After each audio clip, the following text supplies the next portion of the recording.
Jadi kamu bersaing dengan aku. Kamu tuh gak ngaca. Kamu tuh beda sama aku. Aku pernah menikah 10 tahun dengan Mas Arman.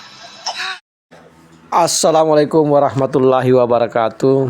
Alhamdulillahirrabbilalamin. Sahabat sekalian, kita bertemu lagi di sore hari ini di waktu-waktu menunggu berbuka puasa. Video yang kami upload kali ini bisa dibilang konten yang lucu, bisa juga konten yang serius, tergantung dari sudut pandang kita masing-masing menilainya. Namun yang pasti kami harap sahabat sekalian tetap terhibur. Dalam sebuah kereta berhadapanlah seorang profesor dengan seorang pekerja kebun. Berbincang.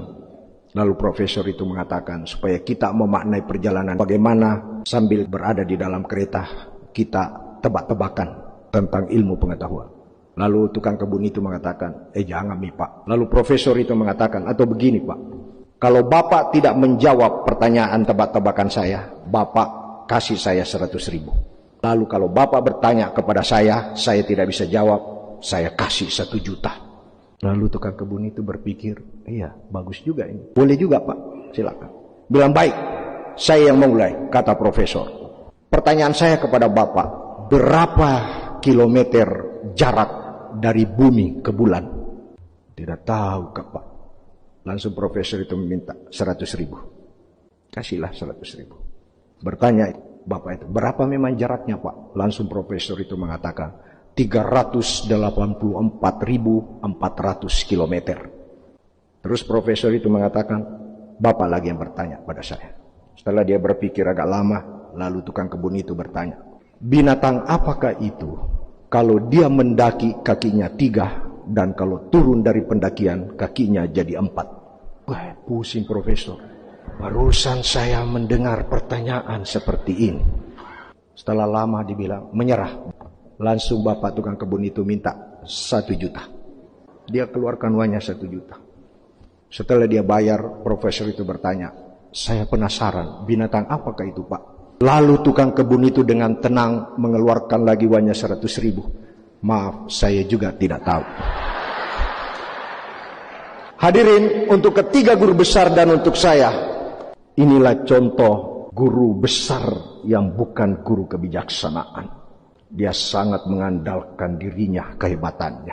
Dia tidak hanya kehilangan 800.000, tapi sejatinya dia kehilangan jati diri di depan seorang tukang kebun. Gimana tanggapan Bapak setelah dibuat guyon oleh Panji seperti itu? Senang karena apa? Saya ditaruh di depan. Walaupun kemudian ya agak-agak gitu kan, gak apa-apa. Buat saya begini, sesuatu itu tergantung sudut pandang kita. Kalau saya anggap ini sebagai berkah, siapa saya digabungkan dengan Presiden Prabowo, Wakil Presiden Gibran, terus kemudian siapa lagi tuh, Pak Jokowi, terus Ibu, ya kan, ya Ibu tahu ya, Bu Mega. Saya bisa dimasukin di situ, senang saya, ya kan. Senangnya apa? Saya punya saudara-saudara di kampung. Ih, Om ada di situ. Om juga bingung gitu kan. Selevel ya Bang ya? Nah, Selevel gitu. nggak mungkin. Ini baru keren. Jadi dari situ saya bersyukur aja. Saya nggak ada rasa tersinggung, nggak. Cuman belakangan ada yang ngasih tahu. Lu tau nggak ini gini, sampai lama-lama.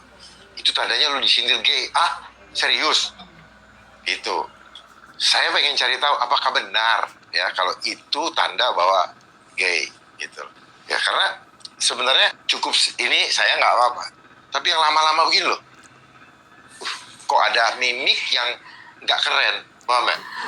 Ya yang lama itu kan mau dianggap lucu aja buat saya. Tapi sekali lagi saya bersyukur kepada Mas Panji dan saya rindu banget pengen ketemu ya, supaya saya bisa diskusi untuk menjelaskan dari A sampai Z kenapa saya tidak takut dengan COVID.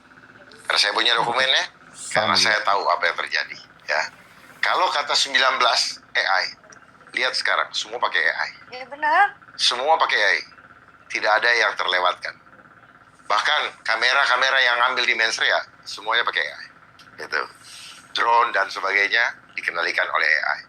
Jadi COVID itu Certificate of Vaccine Identification digital dikendalikan oleh AI. Itu sih maksudnya. Kenapa ada pandemi COVID? Tujuannya percepatan proses digitalisasi di segala aspek kehidupan. Exactly. Makanya saya bilang,